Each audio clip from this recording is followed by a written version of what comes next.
Hello students, welcome again. As you know, retirement or death of a partner is going on. Now our topic is revaluation of asset and liability.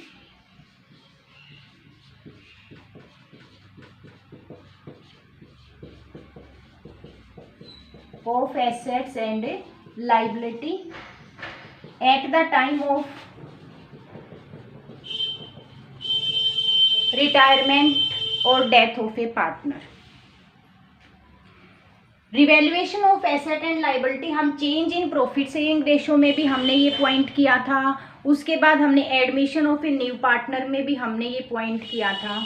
और अब जब हम कर रहे हैं retirement, तो अब भी हम करेंगे, रीवैल्यूड करेंगे हम अपनी एसेट और लाइबिलिटी को।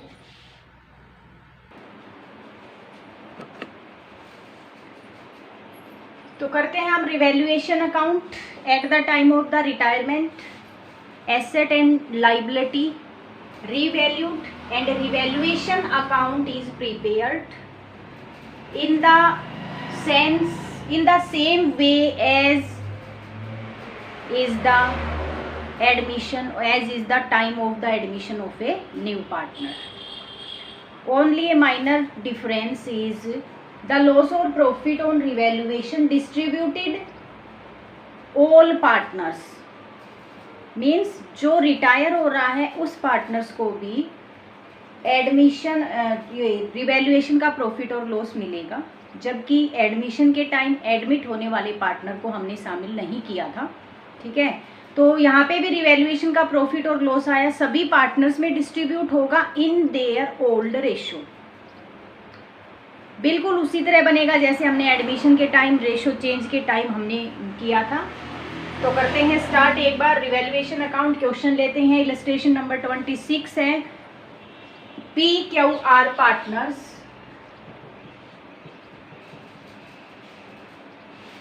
2:2:1 रेशो।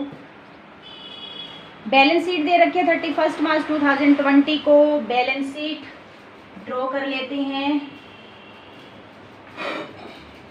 बैलेंस शीट दे रखी है आपको। बैलेंस शीट में आपका लाइबिलिटी में creditors 55,000, creditors 55,000, capital PQR 150,000 respectively. Capital PQR। अब आते हैं हम एसेट साइड। एसेट साइड में आपके पास है कैश है 30,750 कैश। नेक्स्ट आपका डेटर्स है 80,000, लेस कर दे, डेटर्स में से कर रखा है 4,000 का प्रोविजन लेस कर रखा है, और ये है 76,000। नेक्स्ट आपका स्टॉक दे रखा है, स्टॉक है 90,000। स्टॉक के बाद हमें दे रखा है प्लांट 1,40,000,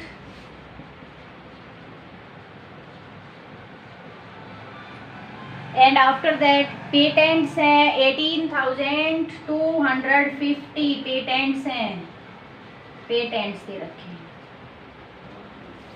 तो ये था हमारा बैलेंस शीट जो आपको क्वेश्चन में दे रखी है। आगे देखते हैं क्या कहते हैं। आर रिटायर हो रहा है भाई। And P and Q decided to share future profit and loss in the ratio 3:2। New ratio दे दी है P and Q 3:2 new ratio. Question में दे दी गई है new ratio between the P and Q। Adjustment क्या क्या एग्री हुआ है, एडजस्टमेंट देखिए। और आपसे पूछा गया है क्वेश्चन में कि prepare revaluation account and pass necessary journal entry. ठीक है, तो हम ड्रॉ कर लेते हैं सबसे पहले अपना रिवैल्यूएशन अकाउंट। रिवैल्यूएशन अकाउंट तो एडजस्टमेंट पे आते हैं। फर्स्ट है हमारा an amount of ₹5,000 included in debtors be written off as bad debts. Debtors में 5000 आपको बैड डेट्स राइट ऑफ करने हैं। अब यहाँ देखिए एक बार, 80,000 के हमारे डेटर्स थे, बैड डेट्स हो गए हैं हमारे 5000। तो भाई डेटर्स कितने बचे? डेटर्स अब हमारे कितने हैं? 76,000। बैड डेट्स हमारा लॉस है 2 बैड डेट्स 5000। नेक्स्ट इसी से रिलेटेड एडजस्टमेंट है, provision for doubtful debts be maintain at the existing rate. इन्होंने क्वेश्चन में दिया कि जो हमने प्रोविजन डेटर्स पे बनाया था अभी भी उसी एग्जिस्टिंग रेट से मेंटेन करना है। अब सबसे पहले हमें ये पता होना चाहिए कि 80,000 पे जो 4,000 हमने प्रोविजन बनाया कितना परसेंट है, उतना ही परसेंट अब रहना चाहिए। तो देखते हैं 80,000 का, हमें पता है 80,000 का 5% 4,000 है, 5% 4,000 है, ध्यान दीजिए। और क्वेश्चन में आपको ये दिया हुआ है कि डाउटफुल डेब्ट्स के लिए प्रोविजन एग्जिस्टिंग रेशियो जो है उसी से मेंटेन करना है। अब क्योंकि हमारे डेटर्स हो गए हैं कम, 5,000 हमारे बैड डेब्ट्स हो गए हैं, तो अब हमें प्रोविजन बनाना है 76,000 पे। तो 76,000 पे अब आपको 5% रेशियो वही रखेंगे जो पहले थी, तो ये हो जाएगी आपकी अमाउंट 3800। अब हमारा जो प्रोविजन है वो होगा कितना? 3800 प्रोविजन। एक बार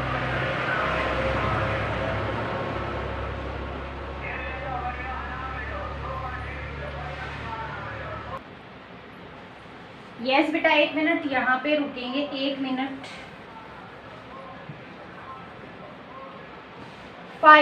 75,000 बचेगा, 5,000 लेस किया है 80,000 में से। अब हम 75,000 पे प्रोविजन बनाएंगे 5% और ये निकलेगा आपका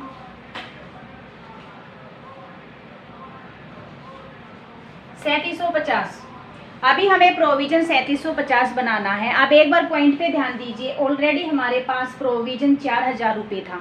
अब प्रोविजन हम किस पर्पज से बनाते हैं? ताकि फ्यूचर में अगर हमारा कोई डेटर्स बैड डेब्ट्स निकल आए तो उसको हम इस प्रोविजन से उस लॉस को कवर कर लें। तो अभी हमारे 5,000 जो बैड डेब्ट्स हो गए हैं, तो हम 4,000 के प्रोविजन का यूज करेंगे। अगर हम 4,000 के प्रोविजन का यूज करेंगे, 5,000 का हमारा बैड डेब्ट्स का लॉस है, तो आप इस प्रोविजन को यहाँ यूज कर लीजिए। 4,000 तो हमने ये यूज कर लिए। अब बैड डेब्ट्स का जो लॉस बचा वो बचा हमारा 1,000। बैड डेब्ट्स का लॉस बचा वो बचा हमारा 1,000। देखिए जर्नल एंट्री क्या हो जाएगी, एक बार इस पॉइंट की जर्नल एंट्री देखिए क्या हो जाएगी। जो हमारा बैड डेब्ट्स का प्रोविजन हम यूज करेंगे, ठीक है, प्रोविजन को डेबिट करेंगे, रिवैल्यूएशन को 1,000 से डेबिट करेंगे। एंट्री देखिए क्या हो जाएगी इस पॉइंट की, provision for doubtful debts account debit. कितना प्रोविजन है? 4,000 यूज कर रहे हैं क्योंकि बैड डेब्ट्स हो गए हैं, लेकिन बैड डेब्ट्स ज़्यादा है तो रिवैल्यूएशन में डाल दो, बाकी जो कवर नहीं हुआ। Revaluation account debit 1,000 to bad debts. 2 bad debts कितना हो गया? 5,000। हमने क्या किया? 5,000 के बैड डेब्ट्स को 4,000 के बैड डेब्ट्स से हमने कवर किया है। 4,000 हमारा प्रोविजन यूज कर लिया और 1,000 हमने कर लिया है अपना रिवैल्यूएशन। दूसरा, जो बैड डेब्ट से हमारे डेटर्स कम हुए हैं, इसकी भी जर्नल एंट्री होगी। डेटर्स कम हुए हैं तो डेटर्स को क्रेडिट करेंगे 5,000 से और बैड डेब्ट्स को क्या करेंगे? Debit. Bad debts account debit 5,000 और डेटर्स को कर दीजिए कम, 2 डेटर्स 5,000। ये 2 एंट्री होनी है हमारी प्रोविजन फॉर डाउटफुल डेब्ट्स के लिए। तो जो प्रोविजन था वो तो हमने यूज कर लिया। अब और कितना बनाना है? 3750 लिख लीजिए यहाँ पे, 2 provision for doubtful debts 3750। 3750।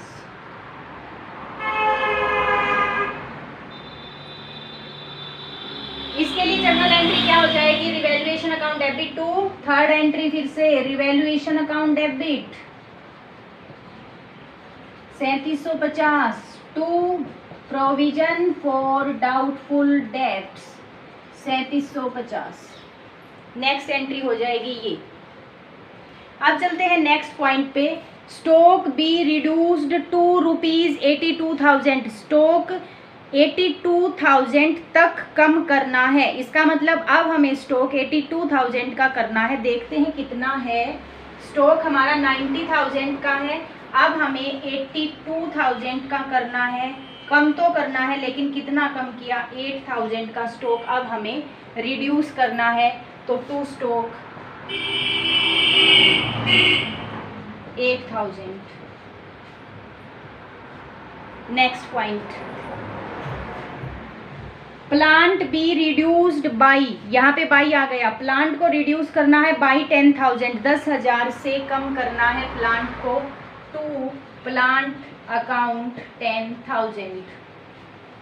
Next point, patents are valueless. Patents हमारे वैल्यूलेस हो गए, नील हो गए, सारा का सारा लॉस हो गया है। तो टू पेटेंट्स फुल अमाउंट डाल दीजिए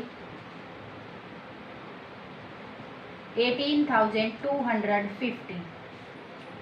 next, A provision of 5,000 be made for repairs. Repairs के लिए प्रोविजन बनाना है। जितने भी प्रोविजन बनाने हैं डेबिट में आएंगे। प्रोविजन फॉर रिपेयर्स अमाउंट है हमारा प्रोविजन फॉर रिपेयर्स का 5,000।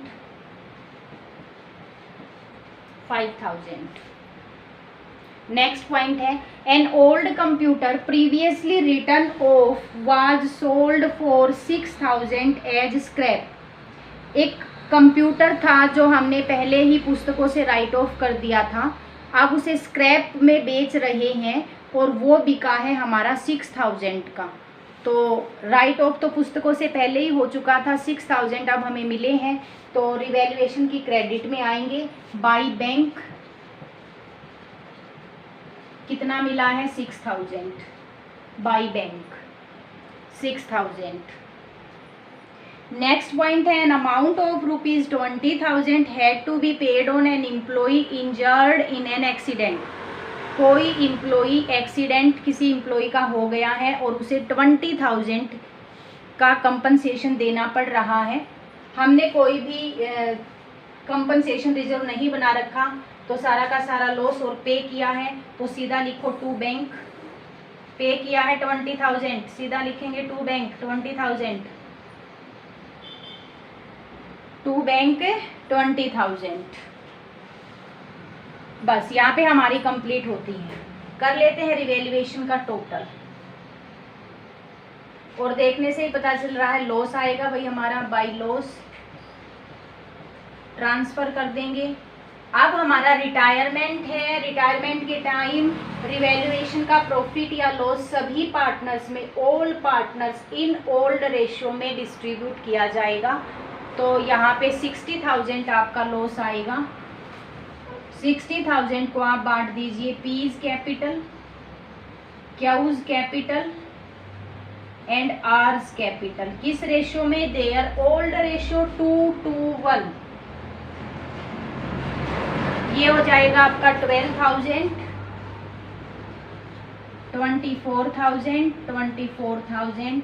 टोटल हमने 60,000 को डिस्ट्रीब्यूट कर दिया है लॉस को, और ये हमारा रिवैल्यूएशन कंप्लीट हो गया।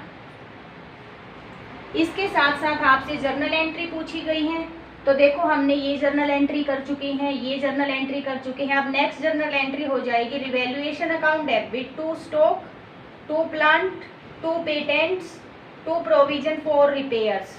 एक कर देंगे सभी के लिए, अलग अलग भी कर सकते हो और एक भी कर सकते हो आप। उसके बाद यहाँ पे आइए, यहाँ से एंट्री क्या हो जाएगी? एक एंट्री और रह गई यहाँ पे, revaluation account debit to bank 20,000। यहाँ से entry bank account debit to revaluation, और यहाँ से क्या एंट्री हो जाएगी? P's capital account debit, Q's capital account debit P is capital account debit, Q is capital account debit, R is capital account debit to revaluation 60,000 से loss को हमने distribute कर देना, लॉस को डिवाइड कर देना है। तो ये हमारा रिवैल्यूएशन है, सभी एंट्री आपके रिवैल्यूएशन अकाउंट से बनेंगे। तो ये था revaluation account at the time of retirement of A partner. Next जो आज का हमारा टॉपिक है वो है हमारा एडजस्टमेंट ऑफ एक्यूमुलेटेड प्रॉफिट और लॉस।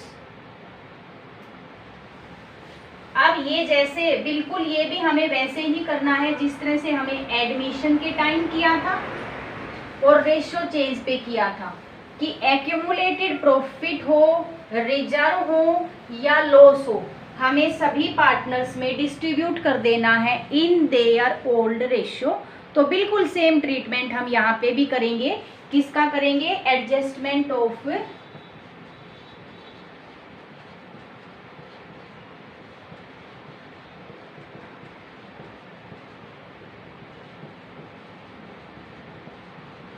रिजर्व्स का, एक्यूमुलेटेड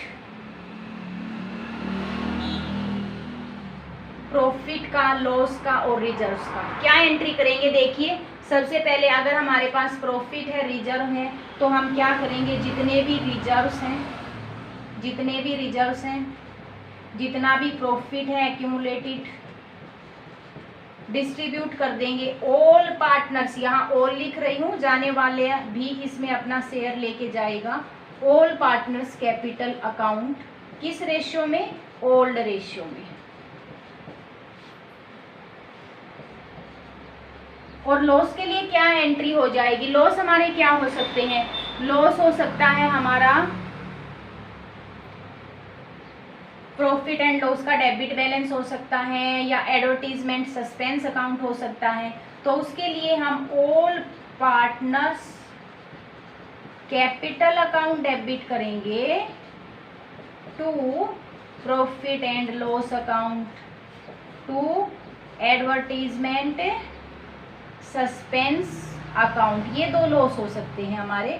तो इसे भी हम ऑल पार्टनर्स में डिस्ट्रीब्यूट कर देंगे। और किस रेशियो में? Same old ratio.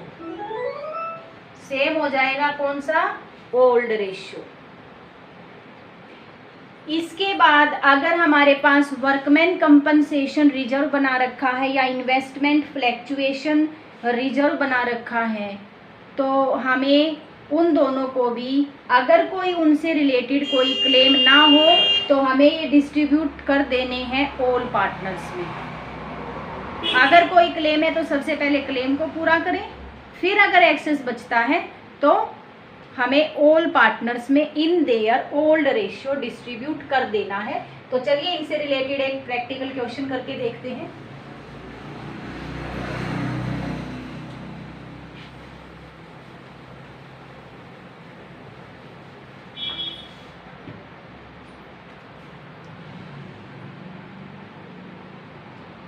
यहाँ पे है ABC partner 2-3-4 ratio, 2-3-4 ratio. On 31st March 2019 A retire, B and C decide to share future profit in 2:1 ratio. 2:1 new ratio आ गई। और बैलेंस शीट में क्या क्या अपीयर है, क्या क्या दे रखा है बैलेंस शीट में? प्रॉफिट एंड लॉस का डेबिट बैलेंस है। डेबिट का मतलब बेटा लॉस होता है, लॉस है ये हमारा, ये है हमारा 72,000 का, मैंने इसे ब्रैकेट में लिख दिया। नेगेटिव है, लेस करना है, लॉस है, तो मैंने इसे ब्रैकेट में लिख दिया। इम्प्लॉइज प्रोविडेंट फंड, ध्यान दें इम्प्लॉइज प्रोविडेंट फंड कोई एक्यूमुलेटेड रिजर्व नहीं होता, प्रॉफिट नहीं होता, इट इज़ ए लाइबिलिटी, ये इम्प्लॉय को पे करना पड़ता है। तो कभी भी प्रोविडेंट फंड को आप डिस्ट्रीब्यूट नहीं करोगे, तो मैं यहाँ पे इस पॉइंट को छोड़ रही हूँ। आगे है वर्कमैन कंपनसेशन रिजर्व।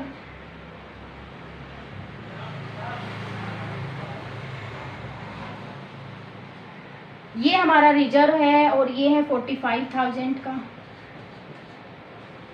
अगर कोई क्लेम होगा तो पहले क्लेम पूरा करेंगे, अदरवाइज इसे भी डिस्ट्रीब्यूट कर देंगे। उसके बाद हमारा जर्नल रिजर्व है 1,20,000 का।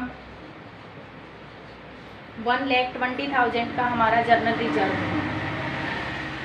नेक्स्ट क्या कहते हैं, it is agreed that workman compensation reserve is no more required, अब हमें ज़रूरत नहीं है कंपनसेशन रिजर्व की, and 25% of general reserve is to be transfer to investment fluctuation reserve, और जो जर्नल रिजर्व है उसका 25% आपको बनाना है इन्वेस्टमेंट फ्लैक्चुएशन रिजर्व। तो 75 का क्या करें, बांट दो किस में, ऑल पार्टनर्स में।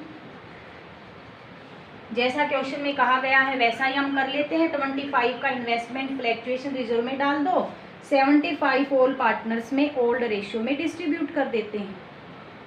तो चलिए अब जर्नल एंट्री स्टार्ट करते हैं। देखिए सबसे पहले हम प्रॉफिट एंड लॉस को बांट देंगे। फर्स्ट एंट्री हमारी सभी पार्टनर्स में बटेंगे, भले ही ए रिटायर हो रहा है लेकिन अब तक ए था संस्था में, तो अब तक के जितने भी प्रॉफिट लॉस है उसमें ए का हिस्सा है और वो अपना हिस्सा लेके जाएगा। तो सबसे पहले प्रॉफिट एंड लॉस को जब डिस्ट्रीब्यूट करेंगे तो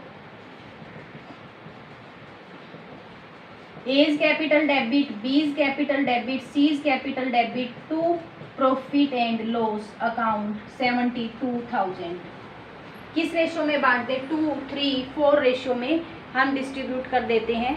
और ये हो गया आपका 16,000,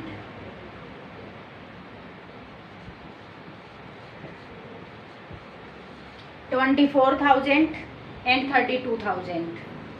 सेकेंड एंट्री हम करते हैं अपना वर्कमैन कंपनसेशन रिजर्व के लिए कोई क्लेम नहीं दे रखा डिस्ट्रीब्यूट, और ये भी कहा गया है कि अब इसकी ज़रूरत नहीं है, इसका मतलब ये डिस्ट्रीब्यूट हो जाएगा। वर्कमैन कंपनसेशन रिजर्व डेबिट 45,000 बांट दीजिए to A's capital account, to B's capital account and to C's capital account. 2, 3, 4 ratio में 10,000, 15,000, 20,000 ये हो गया हमारा। उसके बाद ये आइए, ये हमें क्या करना है, जर्नल रिजर्व का 25% तो हमें इन्वेस्टमेंट फ्लैक्चुएशन में डालना है। तो देखिए एंट्री क्या हो जाएगी इसकी, यहाँ पे कर लेते हैं। जर्नल रिजर्व अकाउंट डेबिट कितने का है, 1,20,000 का, टू इन्वेस्टमेंट फ्लैक्चुएशन रिजर्व 120 का 25% डाल दीजिए इसमें। 30,000 तो हमने इन्वेस्टमेंट फ्लैक्चुएशन रिजर्व बना दिया। 75 का क्या करें, 75 को बांट दें। 75 कितना बचा हमारा, 90,000 को 2, 3, 4 में बांट दीजिए। To A's capital, to B's capital and to C's capital. ये हो जाएगा आपका 20,000।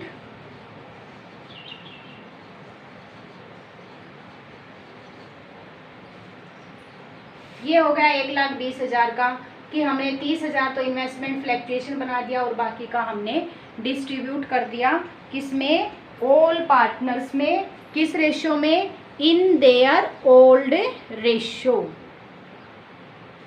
अब एक पॉइंट हमारा और रहता है, कई बार जो पार्टनर्स हैं हमारे डिसाइड करते हैं कि हम इन रिजर्व्स को नहीं बांटना चाहते, हमें फ्यूचर में इनकी ज़रूरत होगी, अभी तक तो बांटना चाहते हैं तो हमने ये बांट दिया है।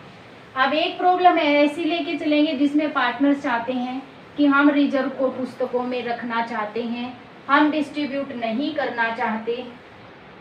तो उस सिचुएशन में जैसा कि हमने रेशो चेंज में किया था, सेम वही पॉइंट है यहाँ पे। तो एक प्रॉब्लम लेके चलते हैं। देखिए इसमें ABC पार्टनर्स है, 5:3:4 रेशो है,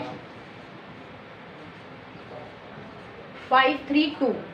बी रिटायर हो रहा है और न्यू रेशो है, after the B retirement new profit sharing ratio 2:3, 2:3 A और सी के बीच में। They also decide to record the effect of the following without affecting the books. देखो अगर कभी क्वेश्चन में ये कहा जाए कि वो अपनी बुक्स को अफेक्ट नहीं करना चाहते, तो इसका मतलब वो रिजर्व को नहीं बांटना चाहते, एक्यूमुलेटेड लॉस को भी नहीं बांटना चाहते, एज इट इज़ पुस्तकों में दिखाना चाहते हैं। अगर क्वेश्चन में हो कि वो अपनी पुस्तकों को नॉट अफेक्टिंग द बुक्स, यहाँ पे क्या क्या दे रखा सबसे पहले देख लेते हैं। जर्नल रिजर्व है यहाँ पे 1,20,000। उसके बाद कॉन्टीजेंसी रिजर्व है, कॉन्टीजेंसी रिजर्व आ गया, ये भी बढ़ता है, अमाउंट है 70,000। उसके बाद प्रॉफिट एंड लॉस अकाउंट का डेबिट बैलेंस है और ये है आपका 30,000। उसके बाद एडवर्टीजमेंट सस्पेंस अकाउंट है, ये भी माइनस का ही होता है, मैं ब्रैकेट में अभी डाल ही देती हूँ, ब्रैकेट में मैंने इसलिए डाल दिया, ये दोनों लॉस हैं। You are required to give the necessary single adjusting entry, single adjusting entry पूछी गई है और पार्टनर चाहते हैं कि हम अपनी पुस्तकों में कोई भी अफेक्ट चेंज नहीं करना चाहते, हम अपनी पुस्तकों को अफेक्ट नहीं करना चाहते का मतलब है ये चीज़ें बैलेंस शीट में अब तक दिखाई गई थी, फ्यूचर में भी दिखाना चाहते हैं इनकी इसी वैल्यू पे, तो डिस्ट्रीब्यूट नहीं करेंगे। तो अब हमें एक एडजस्टमेंट एंट्री करनी होगी, इसके लिए आपको निकालना है क्या, सैक्रिफाइस और गेन। सैक्रिफाइस सबसे पहले हम निकालेंगे ए और सी का। बी तो अपना पूरा शेयर दे के जाएगा, तो बी तो सैक्रिफाइस ही करेगा, बी तो जा रहा है संस्था से, तो ए और सी का और निकाल लेते हैं। देखिए ए का है हमारा ओल्ड है 5/10 माइनस 2/5, एलसीएम आ गया है 10 5/4 1/10। सैक्रिफाइस किया भाई इसने, हम सैक्रिफाइस ही निकाल रहे हैं, ओल्ड माइनस न्यू, तो सैक्रिफाइस किया है बी ने।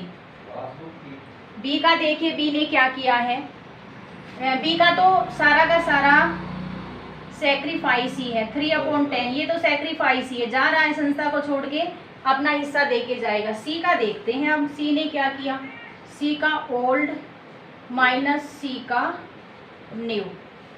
देखिए अब ये आ गया है आपका माइनस का 4/10, इसका मतलब इसने गेन किया है, गेन किया है सी ने। अब सी इस टोटल अमाउंट को कंपनसेट करेगा ए को और बी को, क्योंकि गेन करने वाला है सी, और गेन करने वाले की देखो सिंगल जर्नल एंट्री में जो गेन करता है उसकी कैपिटल को डेबिट कर दो, और जो सैक्रिफाइस करते हैं उनकी कैपिटल को क्रेडिट कर दो। सिंपल सी बात है, जल्द याद रहेगा। गेन करने वाले की कैपिटल डेबिट, सैक्रिफाइस करने वाले की कैपिटल क्रेडिट। अब हमें चाहिए अमाउंट, अमाउंट के लिए क्या करें, सबसे पहले इनका टोटल निकाल लो, 120 और 70, 190 तो प्लस का हो गया, और इसमें से माइनस कर दो 40,000, कितना हो गया 1,50,000। 1,50,000 का सी ने गेन किया है 410, तो भाई 150 का 410 सी की कैपिटल को डेबिट कर दीजिए, ये हो जाएगा 60,000। ठीक है, अमाउंट हो जाएगा हमारा कितना 60,000। अब 150 का 110 15,000, ये हो जाएगा ए की कैपिटल। अब बी का देखते हैं, बी का 310, 150 का 310 कितना हो जाएगा 45,000। ये है हमारी सिंगल जर्नल एंट्री।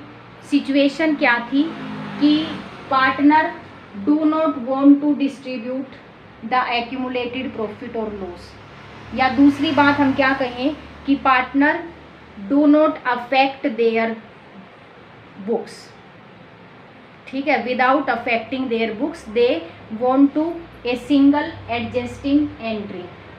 तो इसके लिए हमें सबसे पहले सैक्रिफाइस और गेन निकालना होगा, टोटल अमाउंट कर लेना है, गेन करने वाले को डेबिट, सैक्रिफाइस करने वाले को क्रेडिट।